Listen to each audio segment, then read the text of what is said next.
안녕하세요. 영화 잘 보셨겠죠?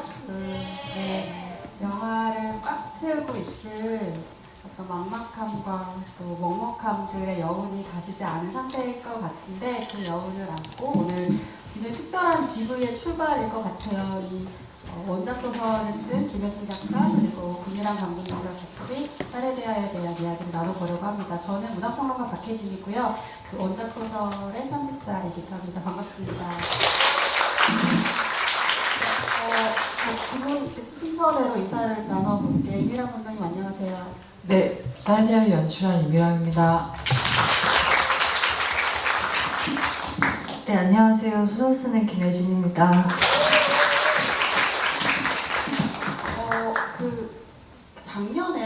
작년 10월에 저는 이제 이미랑 감독님 봤어요. 그때 김혜진 작가님도 같이 있었는데 부산국제 영화제에서 딸에 대하여가 개봉을 해서 보러 갔었는데 거의 1년 만에 다시 보는 건데요. 이게 이제 일반 그 개봉을 앞두고 하는 집이랑 또 부산국제 영화제 그 사이에도 여러 집들도 있고 관객과의 만남이 있었지만 조금 감회가 다를 것 같은데 어떤 느낌이세요? 네. 잠깐 감독님 먼저. 이런 날을 상상을 했었거든요. 네, 작가님. 원작이 저한테 왔고 영화를 하게 되고 아마 크지 않은 영화니까 이렇게 관객분들을 만나게 되겠지. 그러다 보면 어느 날은 김혜진 작가님과 같은 날이 올 거야. 왔으면 좋겠다. 이왕이면 막 잡지에도 같이 인터뷰했으면 좋겠다. 그랬는데 그거를 차곡차곡 이뤄 나가고 있는 날들이어서 저는 이건 과장이 아니라 상상이었지만 이루어져서 네, 너무 고맙습니다. 김혜진 작가님은 어떠세요? 이런 질문 앞으로 정말 많이 받으실 것 같긴 하지만 두 분에 같이 질문할 수 있을 것 같은데 혜진 작가님은 영화 어떻게 보셨는지 그리고 이어서 감독님께는 소설 어떻게 보셨는지 순서대로 좀 들려주세요. 저는 영화를 3번 정도 봤는데, 처음에는 이제 부산국제영화제에서 봤었고, 그 다음에 소독제에서 봤고, 또 한 번 더 볼 기회가 있었는데, 좋았습니다. 좀 그런 생각을 했던 것 같아요. 저는 이제 글을 쓰는 사람이어서, 그냥 이렇게 문장을 쓰고 언어 자체를 다루는 것에 대해서 특별하게 생각하지는 않아요. 근데 영상과 문학이라는 게 이렇게 좀 다르구나라는 걸 좀 실감하게 된 것 같고, 그리고 제가 소설을 쓸 때 어떤 인물을 등장시키긴 하지만 그 사람의 생김새, 키 이런 것들을 생각하지는 않거든요. 근데 이제 내가 생각하지 못했던 혹은 무의식적으로 상상하고 있었던 어떤 존재들의 현현이랄까요? 그래서 그런 것들이 좀 신기하기도 하고 또 반갑기도 했고, 그리고 또 하나는 그냥 이제 저한테는 이 감독님이 내 소설을 이렇게 읽었구나, 이 사람이 독해한 내 소설은 이런 모습이구나 라는 것을 좀 생각할 수 있어서 좋았던 것 같습니다. 저도 영화 보면서 영화 감독이 어떤 소설을 읽고 그 소설의 원작에 기반한 영화를 만든다는 게 한편으로는 독자가 할 수 있는 최고의 덕후의 활동이 아닌가라는 생각이 들기도 했었는데 어떻게 소설 읽으셨어요? 그리고 이 소설을 가지고 영화를 만들어 보겠다 이런 생각을 하시게 된 계기나 이런 얘기들도 궁금한데. 이런 질문을 저는 이제 영화제에서 관객분들 만나면서 항상 받거든요. 어떻게 영화하게 됐냐? 첫 인상은 무엇이었는지 기억이 나냐? 그럴 때마다 제가 이제 학연을 팔죠. 저희는 동문이다. 이렇게 친한 척 하면서. 실제로 이제 저도 같은 학교를 다녔던 문학을 잠깐 공부했던 문학학도였어. 데뷔하자마자 데뷔작을 찾아 읽었어요. 김혜진 작가를 비롯해서 저희 학교 동문회 작가들은 제 동기도 있고요. 예.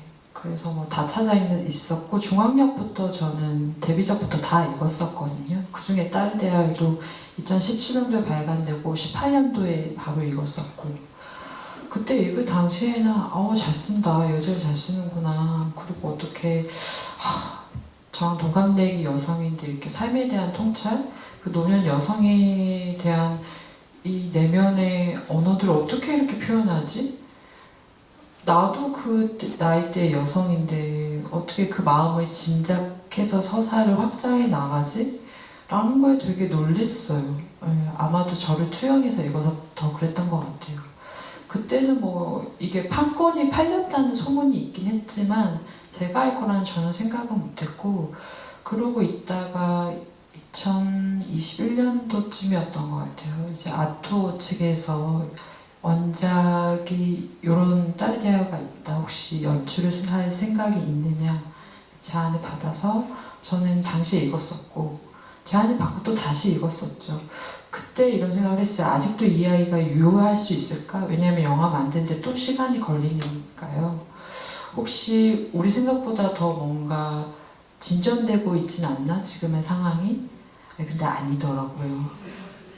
네, 그래서 그렇게 만들게 되었습니다. 네, 저도 오랜만에 다시 소설을 읽었는데 이 소설이 2017년도에 나왔어요. 1판일세가 2017년도고 지금 2024년이잖아요. 7년이 흘렀는데 보통은 이제 좀 소재가 눈에 띄고 이제 사회적으로 좀 그 사람들이 더 화두라고 생각하는 그런 문제를 좀 직접적으로 다루고 있는 작품들은 시간이 지나면 촌스러워지거든요. 네, 뭔가 오래됐다는 느낌이 들고 근데 이 소설을 읽는데 그런 느낌이 별로 안 드는 거예요. 그래서 이 딸에 대하여는 어떤 소재가 특정하게 부각이 되기는 하지만 사실은 이제 말씀하셨던 것처럼 중년 노선의 한 인물이 느끼는 자기의 삶의 쇠락에 대한 감각들, 인간 본연의 어떤 감정들에 굉장히 충실하기 때문에 그 본질적인 문제는 사실 어떤 사건이나 어떤 소재와는 좀 무관하게 계속해서 바뀌는 시대에 적응해가는 그때마다 새로운 의미를 만들어내는 것 같은데 예전에 그 김혜진 작가님하고 언제쯤 기억은 안 나는데 그 소설을 쓰게 되는 어떤 동력이나 계기 같은 걸 제가 물어본 적이 있어요. 근데 그때 좀 인상적인 대답이었는데 어떤 한 장면을 쓰기 위해서 이렇게 사실은 그 장면을 보기 위해서 계속 쓴다 이런 이야기를 했던 적이 있고 기억에 많이 남아요. 근데 그게 이 소설에서는 그 장면이 어떤 장면이었는지 좀 궁금했고 사실 이미랑 감독님께도 좀 그런 질문 해보고 싶었어요. 이거 영화로 만들 때 내가 이 장면을 좀 만들어보고 싶다. 뭐 그런 것이 있었는지. 제가 그런 얘기를 했나요? 이런 상황이 생길 거라는 것도 약간은 예측했는데. 근데 모든 소설을 그렇게 쓰는 건 아닌 것 같고, 근데 이제 되게 쓰고 싶은 장면이 딱 떠오르는 경우에는 이제 그것을 쓰기 위해서, 그러니까 이야기를 이렇게 적층해 가는 방식으로 쓰는 것 같은데, 그러니까 이 소설에서는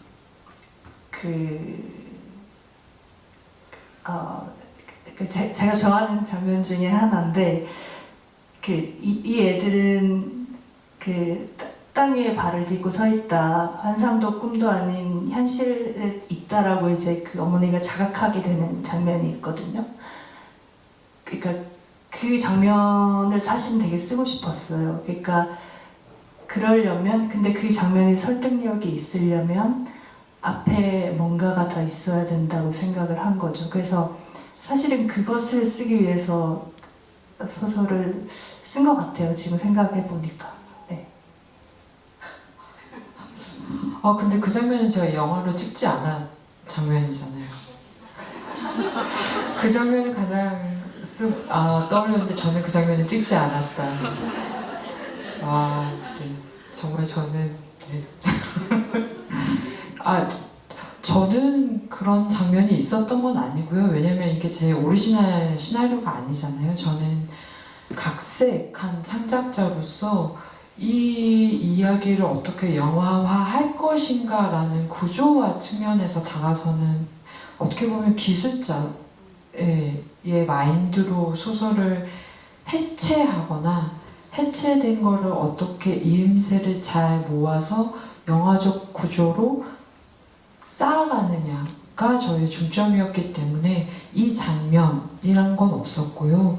요 장면과 요 장면이 씬으로 연결됐을 때 엄마의 정서가 효과적으로 전달되느냐 되게 논리적인 접근을 많이 했어요. 그래서 저희 영화가 원작보다는 제 생각에는 훨씬 덜 뜨거워요. 더 담담하고 좋은 말로 담백하고요. 근데 소설 속의 엄마가 더 뜨겁고요. 더 목소리가 단단하죠. 예. 근데 저는 이게 바로 창작자의 어떤 성정이 드러나는 지점인가? 라고 저 혼자 생각을 한 적이 있는데, 예. 그런 면에서는 영화가 훨씬 온도가 낮은 것 같습니다. 이제 감독님은 그 뜨겁고 조금은 더 이제 어떤 온도라고 말씀을 해주셨는데 저 소설을 보면 딸을 바라보면서 엄마가 저희들은 세련된 깡패일지도 모른다는 말부터 시작해서 조금 더 냉소적인 어떤 표현들도 있고 그리고 타인에 대한 어떤 판단이나 이런 것들이 직접적인 목소리로 드러나기 때문에 훨씬 더 이제 그 내면이 잘 드러나고 근데 사실 영화에서는 그럴 수가 없잖아요. 근데 그 부분이 아마 소설도 보시고 영화도 본 분들은 가장 먼저 느꼈던 어떤 차이이자 각각 갖고 있는 특징인 거라고 파악하셨을 것 같아요. 소설은 이제 1인칭 화자가 이야기를 하고 있다 보니까 그 화자가 이야기하는 것을 바라보게 되니까 딸에 대해서 주목을 하게 되는데 영화는 이제 엄마를 보여주니까 확실히 엄마에 대한 시선들을 확보하게 되더라고요. 근데 그걸 이제 보여줘야 되니까 그 부분에서 되게 고민을 많이 하셨고 시간도 많이 쓰셨을 것 같은데 이제 엄마를 보여주기 위해서 어떤 좀 애를 쓰셨는지 그런 것도 좀 궁금했습니다. 저는 아무래도 자고하는데 제가 이 책을 가장 많이 읽지 않았을까. 필사까지 당연히 해야 되니까. 이제 그런 지점에서 있어서 착각을 하면서 이 작업을 시작했던 게 어쨌든 나는 엄마의 내면을 그래도 가장 이해하려고 노력하는 충실한 독자야. 그러니 엄마를 어떻게 표현할 것인가의 문제는 너무 구구절절하게 하지 말자. 엄마의 마음은 내가 이해한다고 나를 설득했고 뭔가 알 것 같기도 하니 이 마음의 상태를 영화적으로 표현을 하자. 이런 생각이었기 때문에 그래서 소설과는 다르게 그 김혜진 작가님이 이런 말씀을 하셨었는데 신인집 인터뷰하면서 그 나이에 노동하는 여성답지 않게 되게 자기 성찰을 하는 사람이라고 했거든요. 그 성찰적 언어를 영화로 가지고 오는 게 너무 힘든 거예요. 어려운 거예요. 구구절절 입 밖으로 내는 순간 뭔가 교조적일 것 같기도 하고 조금 좀 뭐랄까 있어 보이는 사람처럼 보이는 것도 조금 그럴 것 같고 그래서 저는 그냥 말을 굉장히 많이 아꼈죠. 그래서 인물과 인물이 만났을 때 엄마가 어떻게 반응하느냐를 지켜보자. 그래서 엄마는 소설에는 엄마가 되게 액션하는 사람이거든요. 그러니까 행동하는 사람이에요. 직접적으로 딸을 찾아가서 시위의 한복판에 놓이는 사람이라면 단적으로 영화는 택시 안에서 그 시위를 바라보는 사람인 거죠.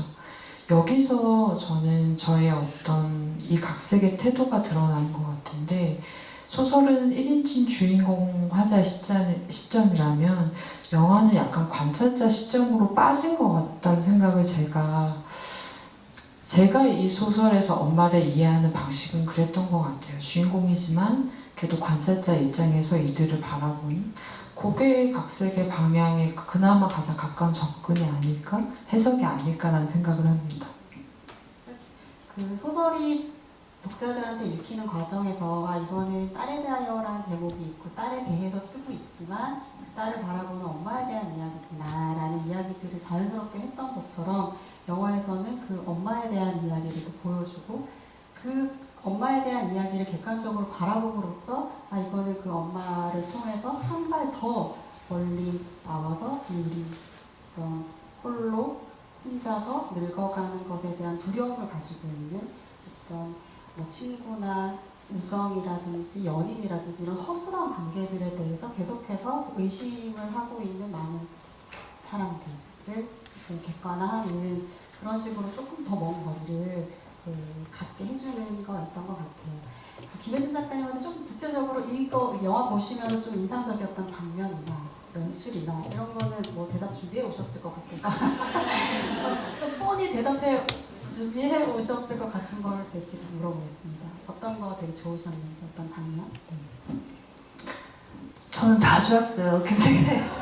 근데 저는 정말 다 좋았고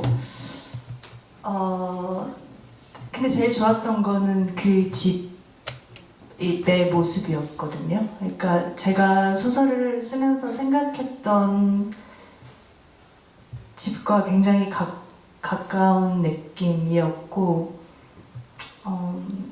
그리고 그 집에서 이제 인물들이 움직이는 그 모습도 되게 좋았어요. 그래서 그 소설을 쓸 때 그 집을 제가 구체적으로 생각을 한 건 아니었거든요.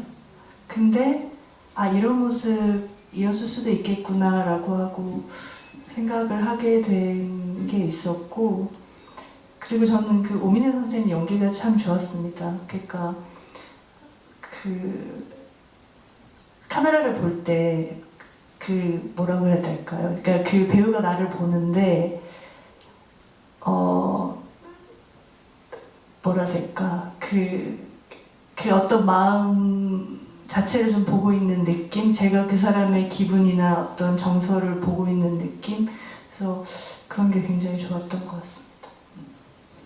작가님 말씀을 조금 받아보면 사실 집을 볼 때 저도 굉장히 좋았는데 그 빛이 다 자연광인 것 같은 느낌을 받았어요. 그러니까 영화를 보는데 전체적으로 그냥 햇빛이 있을 때 빛이 있고 햇빛이 없을 때 빛이 없고 그리고 엄마가 버스를 타고 이동할 때 빛이 오니까 계속 빛과 그림자가 계속 왔다 갔다 어른어른거리고 그런 것들이 전반적으로 영화의 화면이 실내에 있을 때 어둡다는 느낌을 많이 받았는데 인공적인 빛이 별로 없다는 생각이 많이 들었고 그런 조도들도 좀 연출이 많이 들어간 부분이 아닐까 그런 생각이 좀 들었었고 그 엄마 연기도 아마 그 부분에서도 어떤 연출, 좀 반복적으로 이렇게 주문하셨던 요구했던 그런 연기 연출이 있을 것 같은데 그런 부분도 궁금하네요.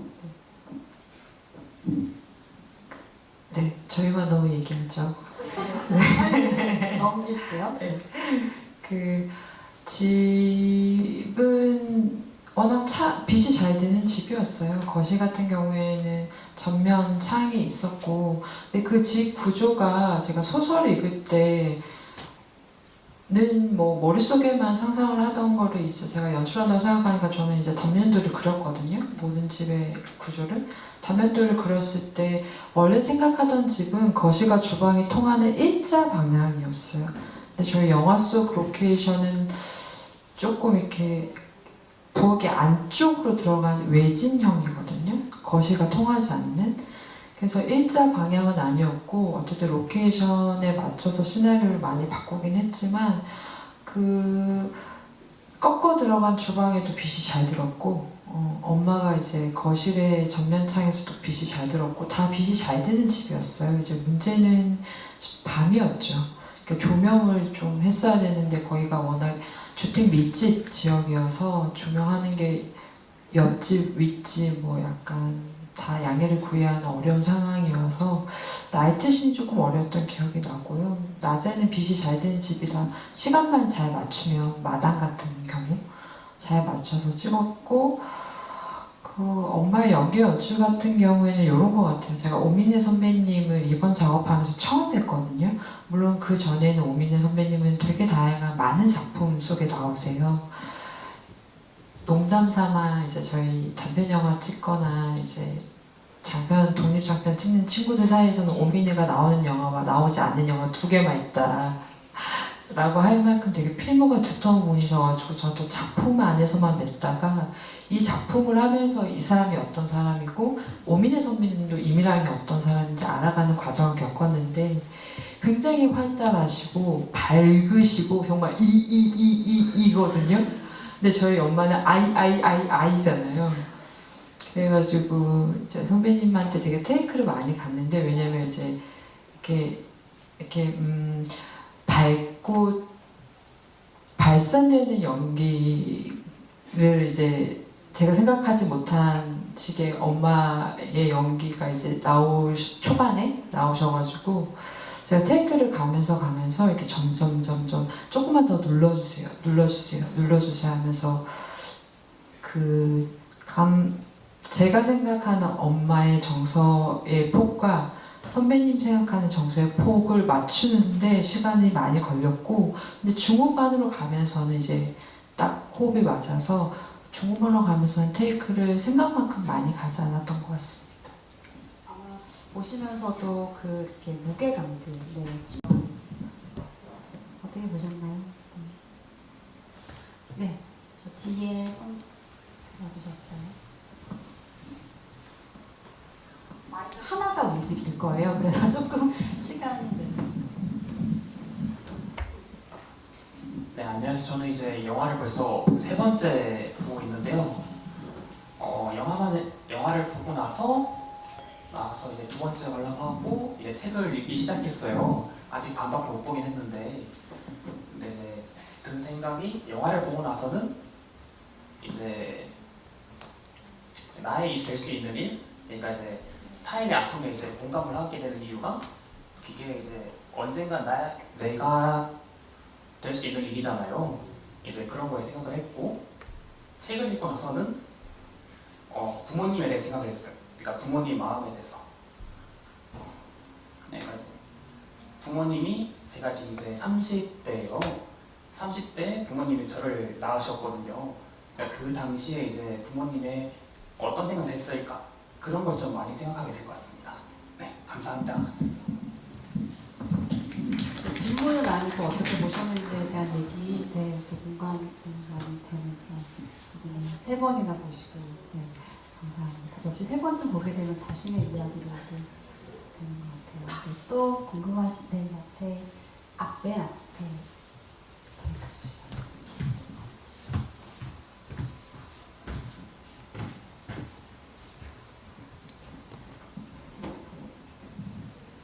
안녕하세요. 소설도 너무 잘 읽었고 영화도 정말 재밌게 봤습니다.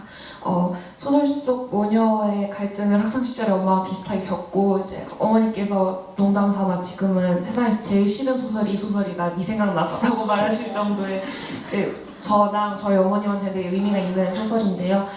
소설을 처음 읽을 때도 그렇고 영화를 보면서도 가장 인상적이었던 부분이 이제 그린이가 왜 항상 나에게만 엄마가 그렇게 가르쳤는데 왜 나에게만 예외냐라는 질문에 대해서 너는 내 딸이니까 라는 답을 하는 부분이 저는 소설도 그렇고 영화도 되게 인상적이었어요. 제가 비슷한 대답을 들었어서일 수도 있는데 그래서 저는 작가님께는 그 대답을 그러니까 어머니가 그 대답을 하는 그 장면을 어떤 부분에서 영감을 받으셨는지 혹은 어떻게 쓰셨는지 여쭤보고 싶고 감독님께도 혹시 디렉팅 하실 때 조금 더 그 장면을 디렉팅 하실 때 신경 쓰셨던 부분이 있는지 여쭤보고 싶습니다. 감사합니다. 그냥 저도 그런 얘기를 많이 들어가지고 근데 이제 어릴 때는 잘 몰랐는데 이제 크고 나니까 이제 너는 내 딸이니까 안 된다라고 얘기하는 게 그게 이제 걱정이 돼서겠죠. 그러니까 그게 옳은 일인 것도 맞고 누군가 해야 되는 것도 맞지만 어쨌든 어려운 일이기도 하고 이제 정상성에서 벗어난다는 게 뭐 정상성이라는 기준은 다르겠지만 그게 어떤 이목을 끌고 이렇게 우리 사회에서 불거 나오게 하잖아요. 탁 튀어오르게 하는 지점이 있기 때문에 부모님들이 그래서 그런 모순적인 얘기를 하시는 게 아닐까 지금은 그렇게 이해하고 있습니다. 아, 작가님 이렇게 생각하고 쓰셨군요. 두 분 지비를 조금 더 해야 하면 좋을 것 같아요. 서로 알아가. 안다고 착각했어요. 저는 그 말이 되게, 저도 당연히 들었죠. 그래가지고 저는 엄마한테 그런 얘기 한 적 있어요. 엄마, 나 이런 영화 찍는데, 만약에 내가 애인인데 여자친구 데려오면 어쩔 거야? 이랬더니 엄마가, 아니, 뭐, 그럴 수 있지. 하다가, 그때 너는 안 그랬으면 좋겠다. 뭐, 이런 얘기를 하시는 거죠. 근데 그 말이 저는 또 제 식으로 해석을 하자면, 그러니까 본인의 문제를 저한테 투영하는 거잖아요. 그러니까 너는 너의 결정을 함으로써 두는 것이 아니라 나의 딸이기 때문에 너는 안 그랬으면 좋겠다는 거잖아요. 그러니까 이게 엄마가 왜 본인의 그것을 나한테 투영하는 거다라고 저는 해석을 했고, 그런 점이 되게 재밌었어요. 그게 바로 엄마의 모순성? 누구나 그렇잖아요. 누구나 그렇기 때문에 본인의 문제를 투영해서 그 객관적인 문제를 해석하거나 소화하는 게 아니라 늘 보면 나를 투영해서 그 문제를 해석하거나 소화하거나 그러는 게 저는 특히 더 그런 것 같은데 너무 좁아가지고 생각이. 그래서 저는 엄마도 그런 생각을 하지 않았을까 생각을 했고, 그래서 너는 내 딸이니까 디렉션 같은 경우에는 이게 정말 재미있다고 느낀 게, 이제 저는 연기자가 아니어서 연기하는 그 상태에 대해서 정확히 파악하고 있지 못하잖아요. 지켜보고 그냥 내가 원하는 연기의 톤이 나와주길 기다리고 그 방향으로 이끌어가는 사람인데, 정말 재밌는 게 뭐냐면 배우는 상대방한테 더 영향을 받거든요. 네, 오로지 카메라 앞에 둘만 있으니까요. 감독은 카메라 뒤에 지켜보는 자잖아요. 그래서 임세미 배우 그림과 엄마 어민혜 선배가 둘이 너무 뜨겁게 얘기하다 보니 정말 감성이 차적을 뚫고 올라가는 거예요. 너는 내 딸이니까! 이렇게 되더라고요. 그래서 제가 이게 둘이 느끼는 감정이 지금 이렇구나. 엄청 뜨겁구나. 근데 제가 소설을 읽었을 때나 제가 상상하며 쓴 대사는 누르는 거였거든요. 그래서 보시면은 그 목소리가 파르르 떨리면서 너는 내 딸이니까 하는 것도 이제 테이크를 되게 많이 간 거죠. 선배님 거기서 좀만 더, 지금 엄마는 이게 되게 슬픈 상황이고 이런 식으로 점점점 감정의 층위를 저와 맞춰갔던 기억이 납니다. 근데 그 너는 내 딸이니까 라는 말은 약간 시간이 지나도 많이 회자가 되고 남을 어떤 대사인 것 같아요. 왜냐하면 사실 그건 자기를 부정하는 표현인 거잖아요. 그걸 부정하고 그걸 내뱉은 순간 자신이 지금까지 구축해 왔었던 교양이 되었어요. 그 옳고 그름을 판단하는 엄마로서 내가 해왔던 모든 것들을 사실은 실토하는 어떤 자기 한계를 드러내는 그런 문장이기 때문에 굉장히 스스로도 아픈 이야기이고, 그 얘기를 하는 엄마를 바라보는 자식의 입장에서도 굉장히 쉽지 않은 그런 감정이 드는 이야기인 것 같아요. 네, 또 좋은 질문 감사합니다. 그리고 뒤에 남자분.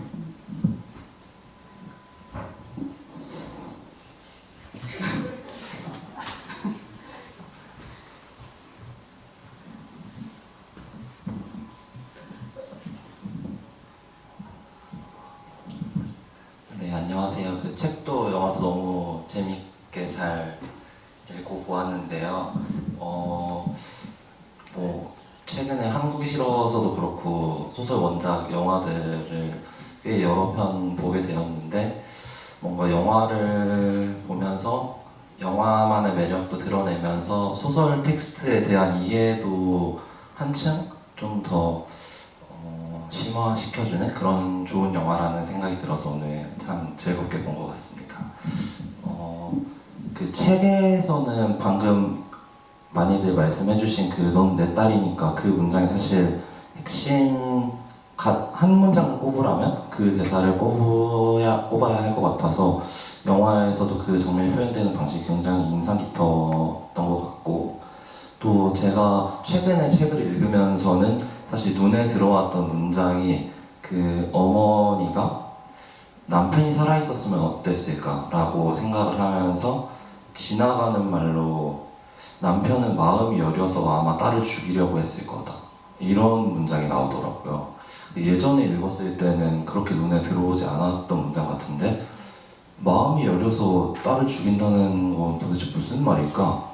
라고 곱씹어 생각하게 되면서 아 이게 요즘 세상에 일어나는 많은 폭력이 이런 식으로 발생하는 거구나. 사람들이 너무 티 없이 맑고 착해서 의문을 가지지 않아서 편하게 생각하려다 보니까 너무 많은 상처를 주는구나. 뭐 그런 생각들이 들어서 이번에 책을 읽을 때 굉장히 인상 깊었던 문장이었습니다. 그 영화를 볼 때는 오늘도 말씀해주신 것처럼 사실 그 영화가 톤이 다운돼서 좀 더 차가운 영화가 된 것이 저도 가장 눈에 띄고 인상 깊은 점이었는데 그런 부분들 말씀해주셔서 되게 반갑기도 하고 공감이 되었는데요.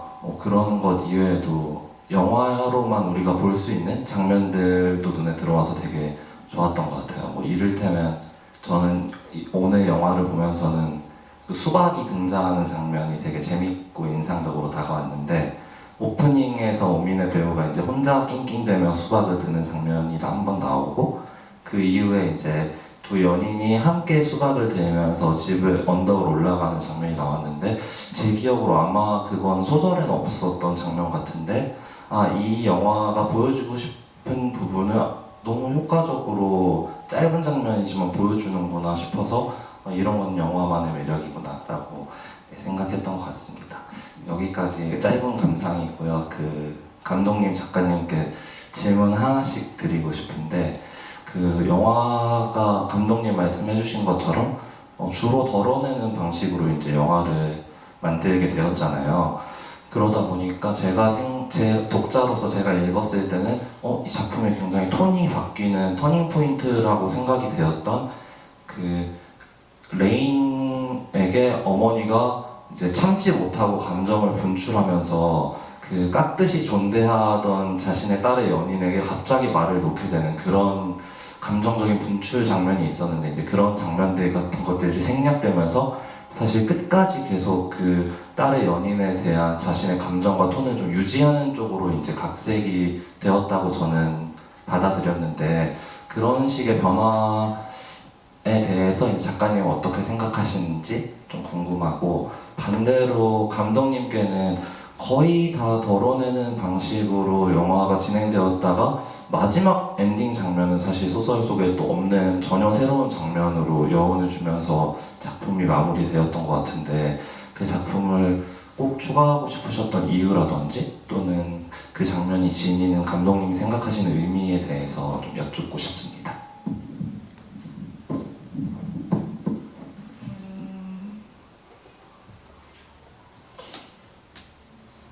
그 장면이 빠졌죠. 근데 제가 서두에서 얘기했듯이 이게 이제 소설은 언어로 뭔가를 얘기해야 되고 영화는 이제 이미지나 영상을 다루기 때문에 제가 만약에 영화를 찍었다면 저도 아마 그 장면이 불필요하다고 생각했을 거예요. 왜냐하면 제가 소설에서 그렇게 극적인 장면을 많이 쓰진 않거든요.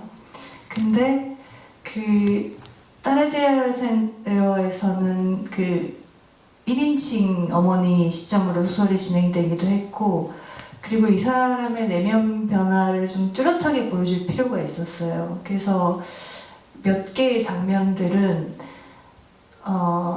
이렇게 좀 분명하게 보여줘야 되는 그러니까 그걸 언어로서 이야기해야 되는 것이었기 때문에 쓴 것인데 영화에서 그 장면이 저는 뭐 없어도 충분히 그 어떤 어머니의 마음, 뭐 심정 이런 것들이 잘 드러나 있기 때문에 네, 그 정도로 생각했습니다. 네.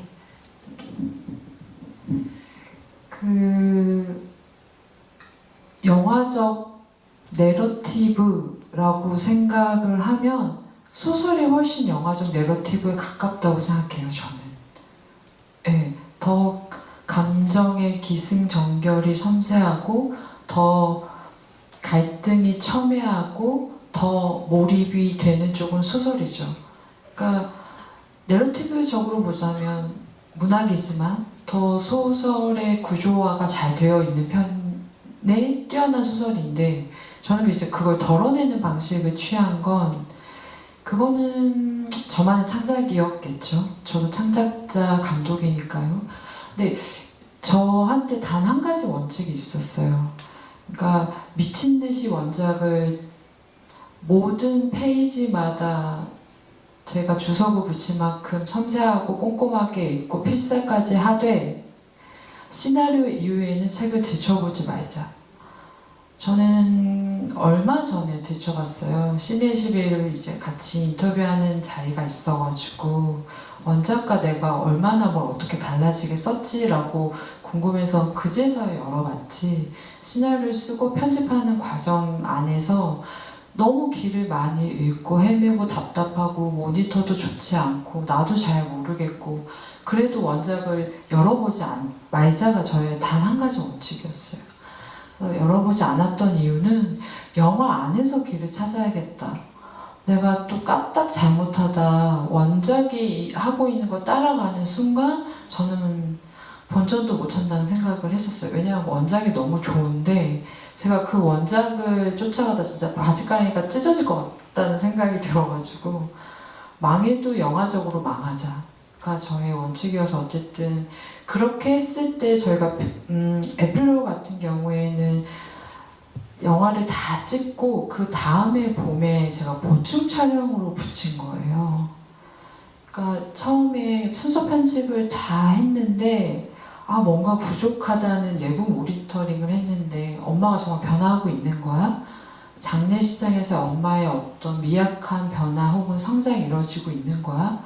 잘 보이지 않는 것 같다는 모니터를 많이 받아서 그러면 원작과 다른 방향에 우리만이 할 수 있는 이야기가 뭘까라고 했을 때 엄마가 안 보이던 것이 보인다. 횡단보도에서 그 젊은 두 친구 옛날 같으면 그냥 그 나이 또래의 젊은 여성 친한 친구가 팔짱을 끼고 손을 잡는 건 흔한 일이니까. 근데 그린과 레인을 안 이후에는 이두가 같이 살게 된 이후에는 그 두 사람이 달리 보이기 시작한다는 것.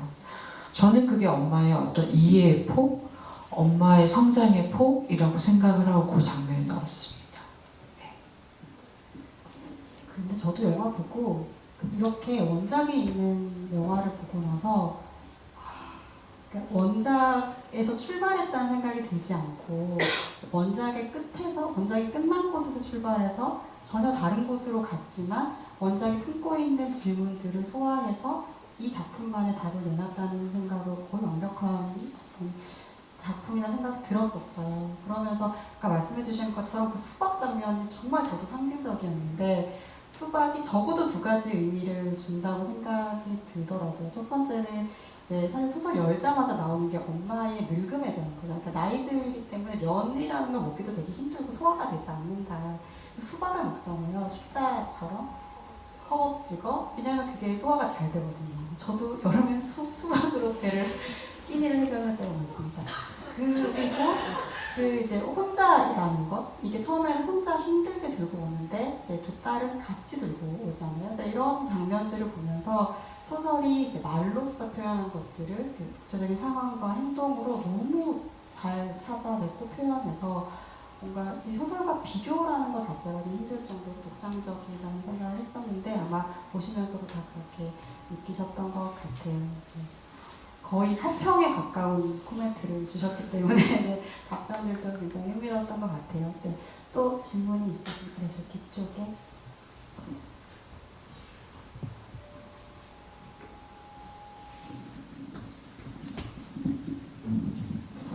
네, 안녕하세요.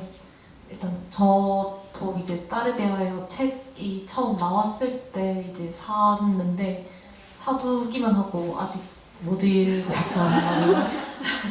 네, 이제 그때 한창 약간 여성 서사와 좀 퀴어 서사가 한창 많이 문학적으로 나왔을 때여서 이제 여러 권을 같이 사면서 이제 딸에 대하여를 샀던 기억이 있어서 이제 이번 기회에 이렇게 영화를 보게 되어서 조금 기쁘고 사실 이제 처음 여기 영화 보러 오기 전에는 이제 책을 이제 영화를 보고 읽어야지 했는데 영화가 생각보다 좀 저한테 너무 이게 막 안 좋다 이런 느낌이 아니라 괴로웠어요.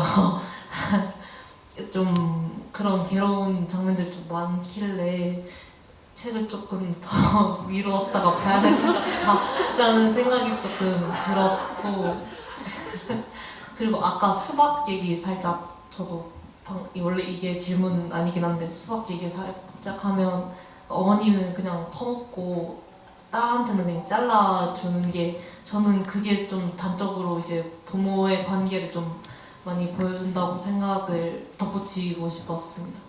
그리고 이제 일단 영화적으로밖에 얘기를 못하게 돼서 일단 영화 얘기를 하면 이제 연인 이제 딸과 딸의 연인한테는 계속 이제 너희가 어떻게 가족이 될 건데 라고 말하지만 정작 이제 어머니는 이제 제이 어르신한테 계속 가족처럼 굴잖아요. 그런 상반된 연출을 일부러 의도하신 건지 이게 원래 소설에 있는 건지도 조금 궁금하고 그리고 만약 그런 상충된 거를 이제 엄마는 정말 몰랐을지 그 엄마가 모른 채로 그렇게 행동을 했는지 만약에 이제 그걸 죽고 나서 깨달아서 이제 두 연인을 이해하게 됐는지 아니면 뭐 다른 계기가 있었던 건지가 조금 궁금합니다.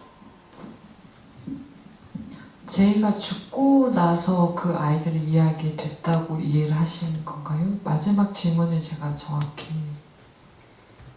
이해를 못했습니다.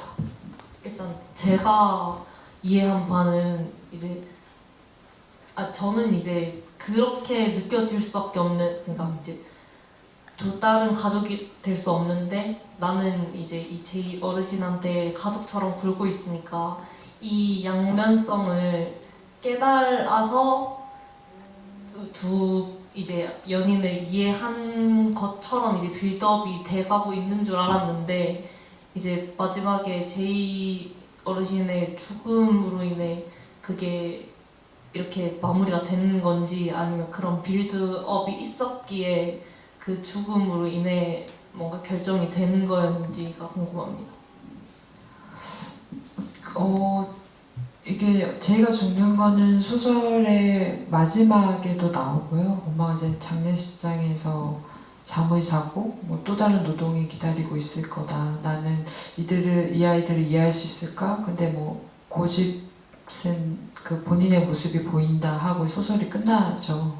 저는 횡단보도에서 끝나고요. 이제 그게 엔딩의 차이가 있긴 한데 그게 어떤 빌드업이라기보다 그러니까 제가 영화는 구조화하는 각색의 작업이 있었지만 어쨌든 엄마가 제이한테 왜 그렇게 하는지 이에 대한 모티브는 소설에 있었어요. 그러니까 엄마는 궁핍하게 늙어가고 있는 중년의 여성이거든요.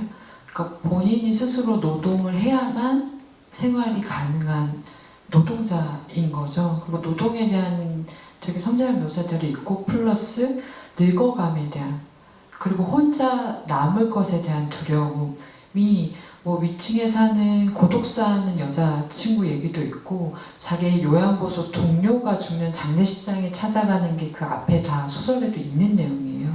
이제 그렇게 다 이렇게 서사를 쌓아가고 있는데 이제 저 같은 경우에는 제이라는 인물을 보면서 엄마가 본인도 이렇게 될지 모르겠지만 가까운 미래로 더 먼 미래로는 내 딸이 제이처럼 될 것 같은 거죠. 왜냐하면 내 딸은 가족주의 안에서 들어올 수 없는 결혼을 하고 자식을 낳을 수 없는 아이라고 생각을 하니까 나도 이렇게 늙어갈 것 같은데 내 딸도 제이처럼 늙어가면 어떡하지?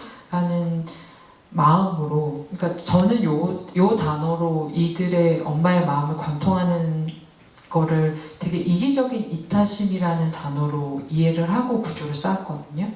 뭔가 제이한테 하는 행위가 되게 이타적인 행위처럼 보이지만 내 안에 불안함으로 발휘된 이타심이라는 생각이 들어서 제이한테 그렇게까지 할 수 있었다라고 저는 그렇게 해석을 하고 이 관계를 만들어 나갔고 제2의 죽음에 대한 비드업은 뭐 그런 식으로 구조화를 생각하진 않았고 원작에 있는 제2의 자연스러운 죽음을 받아들이는 과정 안에서 그 케이먼 씬에서 제이와 그린과 레인이 엄마와 뭐 그게 환상일 수 있고 상상일 수 있고 누군가의 꿈일 수도 있는데 약간 제이가 있음으로 해서 그리고 레인이 있음으로 해서 가족이 아닌 약간 공동체를 이루며 산다는 상상을 했었어요. 가족주의를 벗어난 공동체의 유대감으로 사는 4명의 사람들을 생각을 했어서 그게 제이가 죽기 전에 좀 이르게 왔으면 좋았겠지만 미처 오지 않은 순간이 이 소설 속에도 잘 표현되어 있고요. 그래서 제이의 죽음은 그 장면과 혹은 그 이후의 장면에서 어떤 비드업 됐다기보다는 되게 서사의 자유로운 뭐 늙음과 죽음의 이치로 가는 방향 안에서 자유롭게 자연스럽게 들어온 서사였습니다. 아마 이제 언제 소설을 읽으실지 모르겠지만 빨리 읽으셔야 될 텐데 근데 그 소설 보시면 아마 또 제니인데 소설에서는 할머니 이름이 그 아파서 거의 돌아가실 것 같은 그런 상황에서 이렇게 지그시 보면서 그 어떤 남자 여자 그런 성별의 이제 경계를 무너뜨리고 한 인간으로 돌아가고 있는 한 여자를 보고 있다 뭐 이런 수레를 했던 장면이 갑자기 생각이 나는데 이제 그런 것이 어떻게 보면 이 두 딸을 바라보는 한 태도에 좀 다른 어떤 각도로 보게 하는 또 계기도 될 수는 있었겠다 그런 생각들도 드네요. 네, 좋은 질문 감사합니다. 또 뭐 굉장히 좋은 질문들이 계속해서 나오네요. 네, 또 궁금하신 분 있으면 손을 번쩍 들어주세요. 없으신가요? 네. 아, 네. 여기 2번째 줄인데 조금 멀리 보셔야겠네요.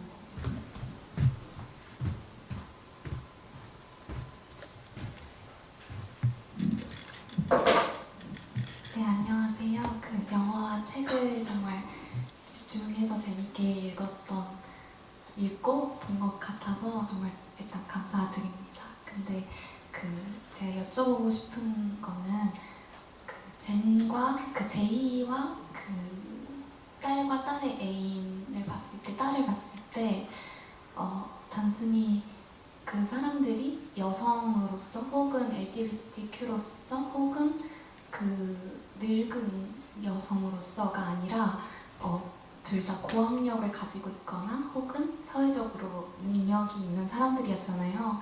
그래서 그 사람들이 정작 곤란한 상황에 사회적으로부터 정상이라는 범위에 이렇게 벗어났을 때 그들이 얼마나 힘들게 인생이 굴곡져 가는지 혹은 그 경력이나 그 어머니가 마지막에 감독님이 그 소설이랑은 다르게 그 엄마의 경력이 사실은 직장을 얻는데 더 걸림돌이 된다라고 그 말을 들었는데 그 부분을 이제 두 분 다 넣으신 것이 혹시 어떤 중요한 역할을 하는지 혹은 여성으로서 경력과 그 모든 학력이 단순히 휴지 조각으로 변해버리는 상황을 이렇게 영상이나 글로 넣으신 부분이 어떤 생각이셨는지 궁금합니다.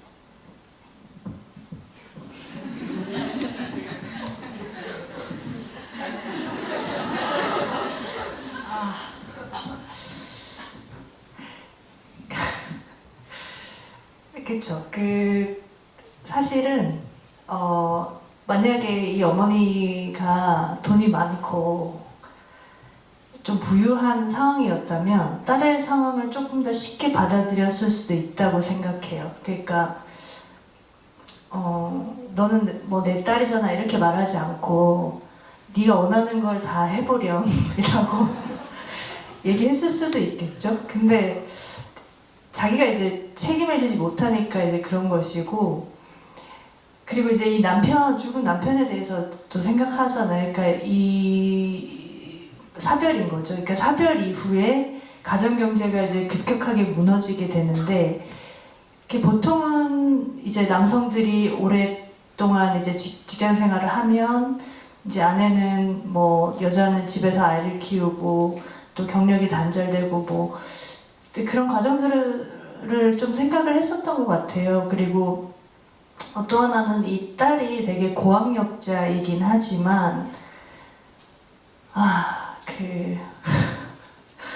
학력만 고학력인 거죠. 그러니까 뭔가 수완도 별로 없고 뭔가 기댈 데가 별로 없는 그야말로 학력만 고학력자인 건데 만약에 뭔가 이 여자 이 그린한테 기댈 곳이 한 군데라도 있었으면 상황이 이렇게까지는 되지 않았을 거라고 보죠. 그렇기 때문에 이 엄마가 결혼을 하라고 얘기하는 거죠. 그러니까 이 딸의 동성 파트너를 받아들일 수 없는 것은 그게 이성이 아니어서이기도 하지만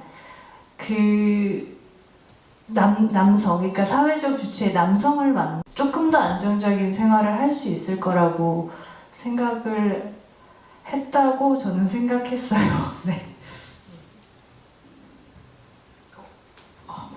요거 그대로. 완전 네. 근데 그런 생각을 했어요. 저는 이제 읽으면서 실제 엄마가 교사도 했었고 아이를 키우면서 여러 가지 직업을 뭐라고 할까? 직업을 가지셨고 그만두고 가지시고 그만두고 그러다가 노년에 있어서 할 것은 요양보호사라는 그 육아를 하면서 노동을 지속하는 것에 대한 어려움을 전 잘 표현하고 있다고 느꼈고 그리고 마지막에 직업을 구하는 데 있어서 지금 당장 엄마가 해야 할 일은 요양보호사인데 이 여자가 너무 배운 여자인 거예요, 이력서에서는. 근데 요양보호사라는 게 어쨌든 머리나 입으로 하는 일은 아니다 보니 너무 말을 많이 하거나 너무 꼼꼼하게 트집을 잡거나 이제 요럴까봐 그런 경력이 있으면 이런 일을 하기 어렵다. 뭐 요런 좀 사회적인 시선의 뉘앙스를 주려고 제가 글씨를 넣었습니다. 네, 사실은 많이 배웠다는 게 사회적 자본을 획득할 수 있는 굉장히 큰 근거가 되는 거잖아요. 그렇기 때문에 그 메달을 따기 위해서 달리는데 어떤 국면에 이르면 그게 오히려 그 경제를 취하기에 장애물이 되는 상황이라는 게 정말로 그 막막한 거죠.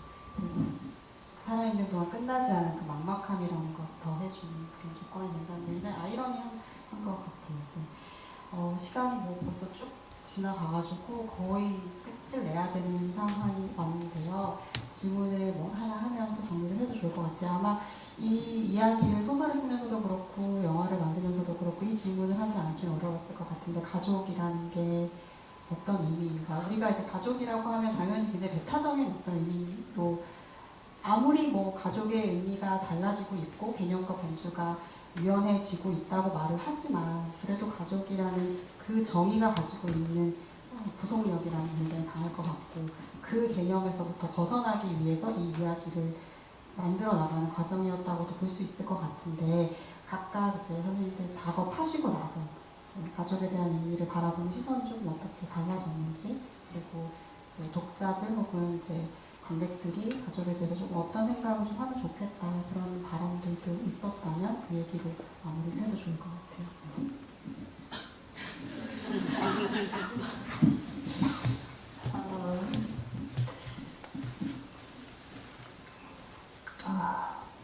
근데 되게 어렵네요, 가족에 대한. 근데 그러니까 가족은 제가 생각할 때는 이래요. 가족이라고 하면 되게 사적인 영역 같지만 이게 굉장히 공적인 영역이기도 하거든요. 그러니까 우리 세 명은 오늘부터 가족이야라고 하면 우리는 가족이 될 수 있지만 이를테면 근데 이게 아무런 권리를 갖지 못하는 거예요. 그러니까 말하자면 그 법이라는 어떤 제도라는 게 반드시 있어야지만 가족이 되는 거기도 해서 그게 되게 참 이상한 것 같거든요. 그러니까 정서도 되게 중요하고 개개인의 어떤 마음가짐도 중요하지만 이게 제도나 법이나 이런 것들이 반드시 수반이 되어야 가족이 될 수 있는데 그런 요구가 많다고 생각했어요. 이 소설을 쓸 때. 근데 지금은 더 많아졌는데 그에 반해서 뭐 그런 제도나 법은 너무 느린 게 아닌가. 그래서 좀 다양한 형태의 가족을 좀 인정을 하면 저는 그 한국 사회의 많은 문제들이 해결될 수 있다고 생각하거든요. 뭐 그런 뭐 이를테면 출산의 문제도 그러니까 그 정부가 아이라고 규정하는 그 아이들은 그 정상적인 부부의 아이만 우리가 케어하겠다는 거잖아요. 그런 아이만 낳으라는 거잖아요. 근데 미혼모의 아이도 있고 뭐 인공수정을 해서 아이를 낳을 수도 있고 그러니까 그런 것들을 포함한다면 그런 문제들도 해결될 수 있는 여지들이 많다고 생각하는데 그냥 네 그렇게 조금씩 변화했으면 좋겠습니다. 네.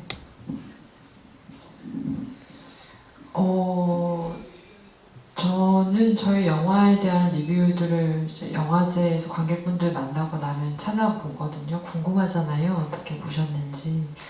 그러면 좀 많이 봐왔던 단어 중에 하나가 대한가족의 탄생을 보는 것 같다. 고레하다 히로카즈 감독님을 언급하시면서. 근데 저는 이 영화를 찍을 때나 이 소설을 읽을 때조차도 대한가족이라는 생각은 하지 않았어요. 그러니까 가족이라는 프레임으로 무언가를 읽으라 하면 그냥 좀 깝깝하더라고요. 숨이 좀 막히고 그 가족이라는 게 어쨌든 저희 영화에서도 계속 나오지만 어쨌든 혈족, 친족, 뭔가 피로써 이게 뭔가 생명이 뭐 그렇게 유지되어야만 가족인가부터 시작해서 그래서 저는 이제 공동체라는 말을 쓰기 시작했는데요. 그냥 공동체로서 가족처럼 뭐 가족이라고 다 가까운 건 아니지만 주먹 하나 정도 주먹 하나 들어갈 수 있는 거리 정도를 두고 공동체를 이뤄가는 삶이면 가장 좋겠다라는 상상을 하면서 그 내면에서 케이크 먹는 씬을 찍었거든요. 그리고 엄마가 장례식장에서 주무시고 계시면 제이의 영정 사진 있고 친구들이 제이의 그 제이를 보내주잖아요. 그린의 동료들이 그런 것도 이제 공동체라고 생각을 한 거죠.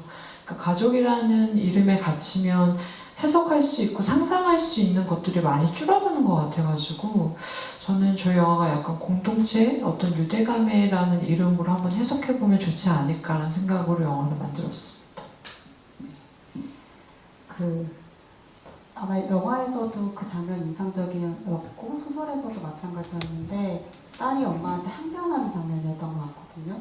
같이 있을 수 있는 것만 할 수 있기 때문에 같이 있으려고 하는 거다. 근데 엄마의 선택도 결국엔 젠과 같이 있는 선택을 하기 위한 어떤 이야기 구조의 끝은 같이 있는 게 있는 것 같고 그 그린과 레인도 그렇고 결국엔 그 네 사람 모두 같이 있는 것으로 서사가 진행되는 것 같아서 그 같이 있음의 형태에 대해서 고민을 하는 것이 이제 가족이라는 실존적 의미를 탐색해가는 그런 출발이 될 것 같고 그런 화두를 또 던지는 작품이 아닐까라는 생각이 듭니다.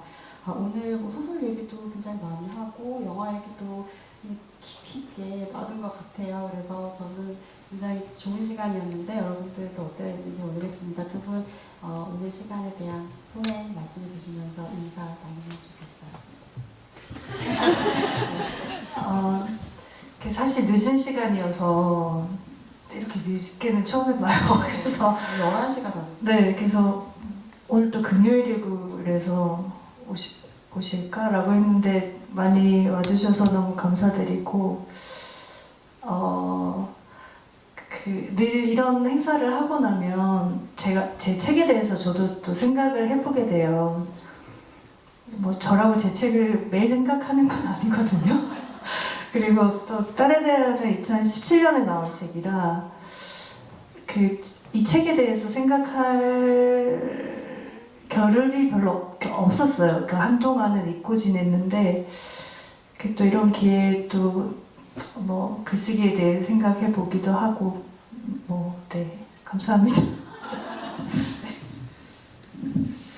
저는 이 영화를 만들 때 제 어깨를 짓누르는 두 가지 그룹이 있었습니다. 하나는 원작자와 원작자의 팬들. 아, 이 두 사람이 제일 무서웠어요. 두 그룹이. 예, 그러니까 시어머니처럼 저를 막 시나리오 쓰는데도 계속 노려보고 있는 것 같고. 아, 다른 사람들은 안 무서웠거든요. 근데 원작자의 팬들이 제일 무서운 거예요. 왜냐면 이 소설이 너무 좋고 많이 팔렸고 분명히 책에 관심 있는 분들이 이 영화를 보러 올 텐데 그럼 당연히 비교할 수밖에 없고 후자인 내가 비교의 대상이 될 거고 얼마나 어려울까. 눈치가 엄청 보이더라고요. 근데 부산에서 프리미어 상영을 할 때 작가님이 보시고 집에 내려 서울로 가시면서 장문의 톡을 보내주셨어요. 생각보다 좋았다고. 이제 그때 정말 기대보다 좋았나? 걱정보다 좋았나? 아, 되게 좋았다.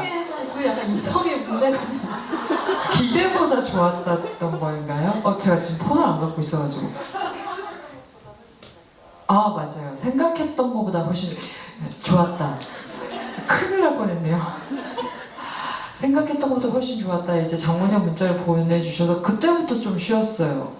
이 영화에 나온 엄마처럼 그때부터 약간 잠을 자도 자는 것 같았고 뭐 어쨌든 원작을 제가 훼손하지 않는 방향으로 그러니까 원작을 서사를 훼손하고 안 하고의 문제가 아니라 원작의 가치를 훼손하지 않는 방향으로 영화를 만들어야겠다는 강박이 너무 있어가지고 그 원작의 가치와 또 다른 가치를 내가 만들어야겠다는 생각만 있어서 어찌됐든 근데 또 다른 시어머님들이 이렇게 좋게 봐주신 것 같아가지고 감사하다는 말씀을 드리고 저 영화 9월 4일 개봉을 하는데 그래서 작가님도 이제 저희 영화를 도와주시는 마음으로 기꺼이 와주셨기 때문에 네, 역주행 딸에 대하여 소설의 역주행을 또 바라면서 오늘 늦게까지 와주셔서 계셔주셔서 너무 감사합니다.